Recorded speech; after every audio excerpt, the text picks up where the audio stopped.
अरहम योग प्रणेता प्राकृत भाषा के मर्मज्ञ मुनिश्री 108 प्रणम्य सागर मुनिराज के चरणों में फिर बार नमोस्तु नमोस्तु नमोस्तु। हे गुरुदेव, आपका हम सभी को सानिध्य मिल रहा है भारत की राजधानी दिल्ली में अहिंसा स्थल के परिसर में। 24 वर्षों बाद ये महामस्त का अभिषेक होने वाला है। भगवान महावीर की विशाल प्रतिमा यहाँ विराजमान है। उनके दर्शन की जो अनुभूति होती है, उनका जो जीवन दर्शन होता है, हम सभी प्राणियों के कल्याण मात्र के लिए, एक छोटे से जीव के लिए भी जो कल्याण के उन्होंने उपदेश दिए हैं, उन उपदेशों से हमारा मार्गदर्शन करें। भगवान वर्धमान महावीर स्वामी और उनके उपदेशों में समूचे जीवों का लाभ छिपा हुआ है।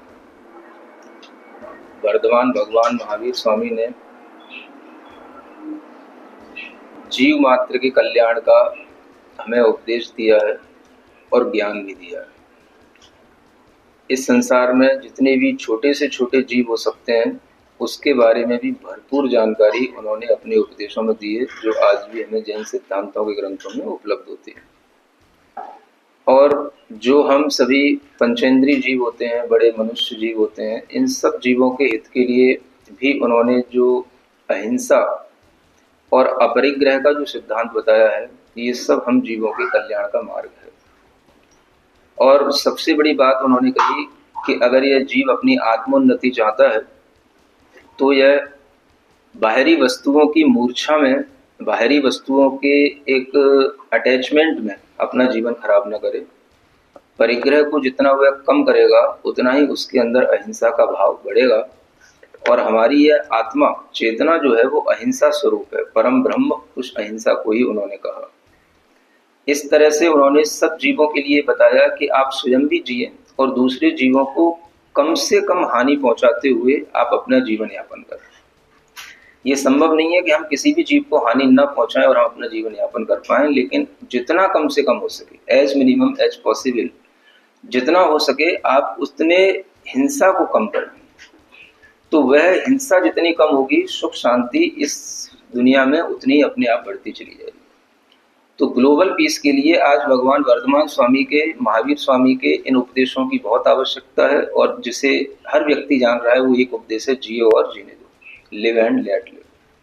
भारतीय संविधान में भी वर्धमान महावीर स्वामी का चित्र अंकित है और उसमें भी उनके उपदेशों की महनीयता बताई गई है। तो उन्हीं भगवान का यह जन्म का अवसर आया है और इस जन्म को हम जन्मदिन नहीं कहते हैं, जन्म कल्याणक कहते हैं, क्योंकि जिनका जन्म होने के बाद में मोक्ष हो जाता है, फिर उन्हें जन्म नहीं लेना पड़ता, उनका जन्म कल्याणक कहा जाता है। तो ऐसे भगवान का चैत्र शुक्ला त्रयोदशी के दिन, तिथि के अनुसार, भारतीय तिथि के अनुसार और वैसे जो है आपकी डेट के अनुसार, यह 10 तारीख को, 10 अप्रैल को यह जन्म कल्याणक का शुभ अवसर आ रहा है। और उस शुभ अवसर पर यहाँ इस दिल्ली राजधानी में भगवान वर्धमान महावीर स्वामी का इतना बड़ा यह जिन मूर्ति यहाँ पर स्थापित है, जो मानो यह घोषणा कर रही हो कि पूरे देश में वर्धमान महावीर स्वामी के इस जिनबिंब की माध्यम से ही अहिंसा का उपदेश, अपरिग्रह का उपदेश, उनके दर्शन से सब लोगों को प्राप्त हो रहा है। यह उद्घोषणा मानो वह स्वयं मूर्ति कर रही है। तीर्थंकर महावीर भगवान ने कभी भी धर्म को किसी भेष से नहीं बांधा। वो स्वयं निर्भेष थे, भेष से रहित थे, वो स्वयं दिगंबर थे, वो स्वयं प्रकृति में जीने वाले थे। तो वो किसी भी भेष को धारण करके आप भगवान के भक्त बनते हैं या धर्मात्मा कहलाते हैं, ये तो आप भगवान को कभी समझे ही नहीं। तो तीर्थंकर महावीर स्वामी ने हमेशा ये कहा, 10 धर्म है। क्षमा सबसे पहला धर्म है, मृदुता दूसरा धर्म है, ऋजुता माने सरलता तीसरा धर्म है, शुचिता चौथा धर्म है, सत्य धारण करना, बोलना ये 5वां धर्म है, तप करना ये 6वां धर्म है, त्याग करना ये 7वां धर्म है, और अपने आप को जगत के पदार्थों से अकिंचन रखना ये 8वां धर्म है, संयम धारण करना ये 9वां धर्म है, और अंत में ब्रह्मचर्य में अपने स्वरूप में प्रतिष्ठित हो जाना 10वां धर्म। तो भगवान ने ये धर्म बताए, ये चेतना के धर्म है जो हर मनुष्य के लिए आवश्यक है। क्षमा, मृदुता, ऋजुता, शुचिता ये हमारे धर्म है। ना कि कोई वस्त्र विशेष पहन लेना या किसी विशेष मंदिर में जाना या किसी विशेष पूजाओं में जुड़ जाना। ये धर्म का कोई बाहरी स्वरूप हो सकता है, लेकिन इसे भगवान ने धर्म नहीं कहा।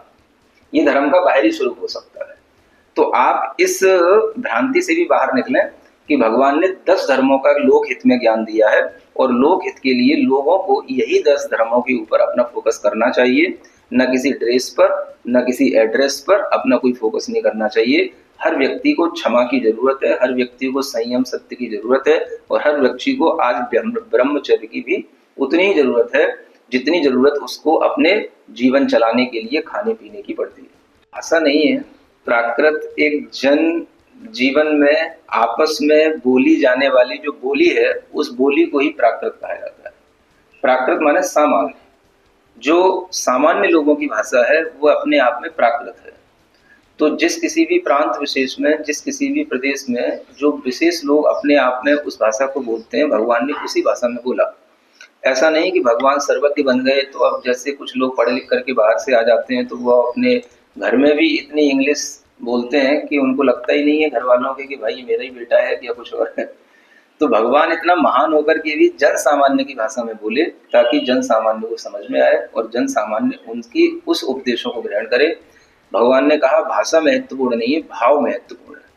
तो भगवान ने अपने भाव उस भाषा में दिए जिस भाषा में लोग समझ सकते हैं। उसको लोग प्रकृति की भाषा थी, प्राकृत भाषा माने जन सामान्य की भाषा, तो वह प्राकृत भाषा इसलिए कहलाई। हम अपने मन को कुछ ओम और अरहम के मंत्रों के माध्यम से इस तरह से चार्ज करते हैं कि वही चार्ज होने के बाद में वह मन हमारा अपने आप जो है जब चार्ज हो जाता है तो शांत हो जाता है। जो मन डिस्चार्ज हो जाता है वो अशांत हो जाता है। तो ओम और अरहम की ये यूनिवर्सल ये साउंड है जो भगवान सिद्धों तक पहुंचने के लिए या अपनी आत्मा की शुद्धता को प्रकट करने के लिए यह मंत्र की ध्वनियां काम करती हैं। तो ओम अरहम योग के माध्यम से हम ध्यान में लोगों को उनकी चेतना की शुद्धि के लिए और उनके मन को चार्जित करने के लिए, एक ऊर्जा से भर देने के लिए इस ध्यान योग का प्रयोग करते हैं और इससे लोगों में बहुत सुधार आते हैं। और जब लोग स्वस्थ होते हैं तो वह विकृति से रहित होते हैं, व्यसनों से रहित होते हैं। जो तरह तरह के जुआ, शराब, मांस, मदिरा, ये सब खाना पीना जो गंदी चीजें हैं, ये सब कमजोर मानसिकता के लोगों की है। और ये सब मानसिकताएं जब बदलती हैं तो आदमी के अंदर अपने आप स्वतः परिवर्तन आता है और वह स्वस्थ जीवन जीता है। तो अरहम ध्यान योग के माध्यम से व्यक्ति स्वस्थ मन और स्वस्थ तन इन दोनों की उपलब्धि करता है और इसी से उसकी चेतना भी निर्मल होती है। यही इस ध्यान योग का उद्देश्य है। भगवान महावीर तक की जो परंपरा है और ये जो महामस्तक अभिषेक होने वाला है, ये पूरे विश्व को क्या संदेश देता है? यह पूरे विश्व को यह संदेश देता है कि आज भी भगवान महावीर स्वामी के उपदेशों की उतनी ही जरूरत है जितनी उनके समय पर थी। उनके समय पर भी हिंसा का तांडव नृत्य हो रहा था, आज भी हो रहा है। आज भी अराजकता सब जगह फैली हुई है। आज भी दुनिया का ये कहना चाहिए कि हर व्यक्ति मोबाइलों में और वाहनों में, समझ में आ रहा ना, और बाइकों में, इन 3 चीजों में इतना मशगूल है कि उसे इसके अलावा दुनिया में कुछ दिखाई नहीं दे रहा है। कौन सी 3 चीजें? मोबाइल, वाइन और बाइक, है ना। तो उसे एक अच्छी बाइक चाहिए। फर्राटेदार रोडें बन चुकी हैं 4-6 रोड, सो उन पर उसको घूमना है स्पीड में, है ना। वाइनों की दुकानें तो ऐसी सजी हुई मिलती हैं कि जैसे बड़े बड़े शोरूम कभी ज्वेलरी के और वस्त्रों के नहीं मिलते होंगे। तो ये जो चलन बढ़ पड़ा है, ये सब आदमी की विकृत मानसिकताओं के परिणाम है। तो आदमी ने अपने आप को इन व्यसनों में डुबो करके दुखी बना रखा है और इन व्यसनों से ऊपर हटेगा तभी व्यक्ति सुखी होगा। भगवान महावीर स्वामी का यही पवित्र उपदेश है कि हम अपने विचारों को शुद्ध बनाएं, है ना। और विचार शुद्ध बनाने के लिए हमें यह भीतरी जो काम वासना का जो भाव है इससे दूर होना होगा, ब्रह्मचर्य का पालन करना होगा, हमें शराब और अंडे मांस जैसी विकृत चीज़ों के सेवन से दूर होना होगा, हमें शुद्ध शाकाहारी जीवन जी करके अपने आप को तंदुरुस्त और निरोगी बनाना होगा और हमें अपनी विकृत मानसिकता से बचने के लिए सबके प्रति सद्भाव की भावना रखनी होगी, लोक हित में काम करना होगा। ये भगवान महावीर स्वामी के विशेष उपदेश थे जो उनके जीवन दर्शन को हम इन्हीं अवसरों पर देख पाते हैं। लौकिक आकांक्षाओं की पूर्ति करना माने मोह की पूर्ति करना है, तो ये मोह का मार्ग है। भगवान ने मोह का नहीं, मोक्ष का मार्ग बताया है।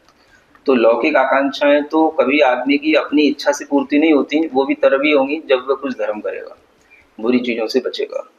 तो वास्तुतः भगवान ने हमेशा अपनी अंतस चेतना को शुद्ध बनाने का मार्ग बताया। आप अपनी चेतना को शुद्ध बनाएं, जो जन्म जन्मांतरों से जन्म ग्रहण करती है, मरण करती है, और इसी जन्म मरण के चक्र में वह हमेशा इस मोह के कारण से दुखी रहती है। तो भगवान ने मोह का मार्ग नहीं, मोक्ष का मार्ग बताया। इसी मार्ग पर चलना सबके लिए एक कार्यक्रम का आह्वान करा। कार्यक्रम के विषय में कार्यक्रम के लिए यही कहना चाहूंगा कि भगवान महावीर स्वामी के इस जन्माभिषेक के अवसर पर, जन्म कल्याण के अवसर पर, उनकी जो बहुत बड़ी प्रतिष्ठित मूर्ति जो इस पूरे एनसीआर में, नॉर्थ इंडिया में, इस अहिंसा स्थली पर विराजमान है, ये अपने आप में पूरे देश के लिए एक सेंटर पॉइंट है। और यहाँ पर आकर के सभी लोग अगर भगवान का महामस्तकाभिषेक करते हैं, जो 24 साल में यहाँ पर होने जा रहा है, 24 साल बाद 24वें तीर्थंकर का ये भगवान महावीर स्वामी का जो मस्तकाभिषेक है, इसको देखें, इसको करें, और इसी के माध्यम से ये जल जो है उनके ऊपर गिरने से वह पवित्रता को धारण कर लेता है, तो वही गंधोदक कहलाता है। और उसी गंधोदक के माध्यम से हर व्यक्ति अपने मस्तिष्क को, अपने विचारों को पवित्र करता है। तो हर व्यक्ति के लिए यह आवश्यक है कि वह अपने मन, मस्तिष्क और विचारों को पवित्र करने के लिए भगवान के चरणों का स्पर्श करे और उनका गंधोदक अपने माथे पर लगाए। जब हम भगवान की शांत सुख मुद्रा को देखते हैं तो हमारे अंदर भी शांति का प्रादुर्भाव होता है। तो ऐसे भगवान का दर्शन भी लोग करें, और जो महामस्तकाभिषेक का कार्य है उसमें भी लोग जो है शामिल हो रहे हैं। उससे पूर्व संध्या में भगवान की वर्धमान स्वामी की वर्धमान स्तोत्र के माध्यम से एक महापूजा की जाएगी, उसमें भी लोग शामिल हो रहे हैं। और इन सब प्रक्रियाओं के माध्यम से हम वर्धमान भगवान का जो यह उत्सव, महोत्सव और जन्म कल्याणक मना रहे हैं, यह सब जीवों के लिए मंगलमयी हो, यही हम सबके लिए मंगल आशीर्वाद और सबके लिए मंगल भावना करते हैं।